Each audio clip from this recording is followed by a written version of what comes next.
والعاقبة للمتقين، والصلاة والسلام على أشرف الأنبياء وإمام المرسلين، وعلى آله وأصحابه وأهل بيته أجمعين. أما بعد، فأعوذ بالله من الشيطان الرجيم. بسم الله الرحمن الرحيم.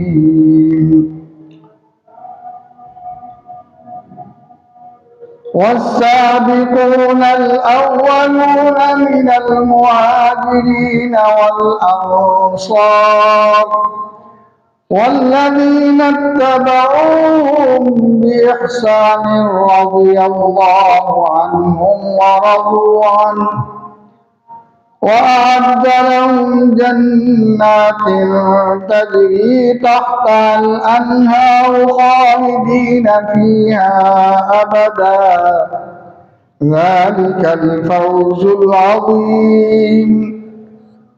وقال الله تبارك وتعالى في مقام آخر: محمد رسول الله والذين معه أشداء على الكفار رحماء بينهم، تراهم ركعا سجدا يبتغون فضلا من الله ورضوانا، سيماهم في وجوههم من أثر السجود، ذلك مثلهم في التوراة ومثلهم في الإنجيل، كزرع أخرج شطأه فآزره فاستغلظ فاستوى على سوقه يعجب الزراع ليغيظ بهم الكفار. وقال النبي صلى الله عليه وسلم: اللهم اجعله هاديا مهديا واهد به. صدق الله وصدق رسوله النبي الكريم. اللهم صل على سيدنا ومولانا محمد وعلى آل سيدنا ومولانا محمد وبارك وسلم. سبحان ربك رب العزة عما يصفون، وسلام على المرسلين، والحمد لله رب العالمين।